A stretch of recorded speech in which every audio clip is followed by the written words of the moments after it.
sur ces nouvelles cartes bancaires qui vous permettent de payer sans contact. Pas besoin d'entrer sa carte dans un lecteur ni de composer son code, mais attention, ça n'est pas sans danger. Regardez plutôt le reportage de Fabien Cazot, Mathieu Nivenglowski et Abdel Zwiwesh.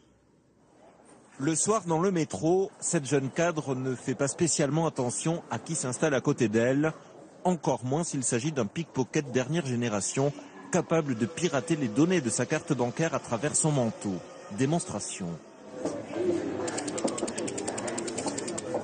Une pratique totalement illégale et pour cause, en seulement 2 secondes, notre faux pickpocket a fait une belle moisson. Vous pouvez récupérer le numéro de la carte bleue, la date d'expiration et l'historique des dernières transactions qui a été effectuées avec la carte bleue. Et tout ça grâce à une simple application sur votre smartphone. Voilà, donc là j'ai une application sur mon téléphone qui me permet de lire la carte bleue sans contact. C'est extrêmement inquiétant, ça veut dire que n'importe qui peut avoir accès à toutes mes données, à l'historique de mes transactions. Oui, non, c'est un vrai trou dans la sécurité. En cause, ce petit logo qui symbolise des ondes, il permet le paiement sans contact et figure sur 40% des cartes bancaires en circulation. La peur de cartes sans contact devient un véritable business. Ce fabricant de portefeuille n'a pas hésité à lancer une gamme en aluminium certifié anti-rayonnement magnétique. La particularité de ces portefeuilles en aluminium, c'est qu'ils agissent vraiment comme une cage de Faraday et qui rendent toutes nos cartes qui sont maintenant qui émettent, ça permet de les rendre muettes et de se prémunir de toute forme de fraude. Tant que tout risque est écarté, le produit est parfaitement sécurisé et vos données personnelles et bancaires sont protégées.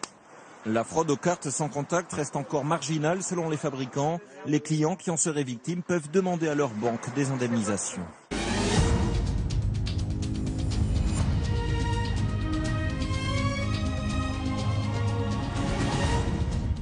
Les objets dits connectés, autrement dit ceux qui peuvent être reliés via Internet à un smartphone ou à un ordinateur.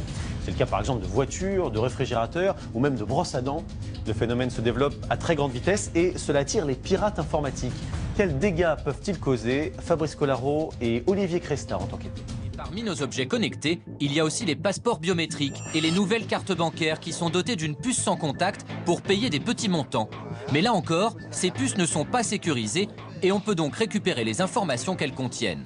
On est allé chercher, pour les fins de la démonstration, une application qui est disponible à tous sur l'Internet. Et regardez, simplement, j'ai ma carte de crédit dans le portefeuille et sans même toucher à quoi que ce soit, je suis capable instantanément de récupérer toutes les informations. Donc là, on voit, il y a mon nom, il y a le numéro de carte de crédit, la date d'expiration.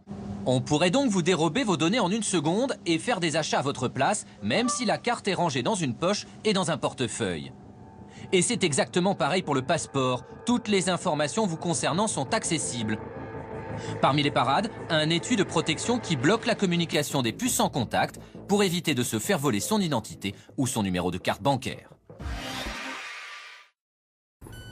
Payer avec une carte bancaire sans contact, c'est aussi simple que de prendre le métro avec son pass Navigo. Depuis le mois de mars, tous les Français sont susceptibles de recevoir cette nouvelle génération de cartes lors d'un renouvellement. Le hic, c'est qu'il y a une faille de sécurité. Les données peuvent être interceptées jusqu'à 15 mètres de distance. Ça fonctionne à travers un portefeuille ou à travers un sac.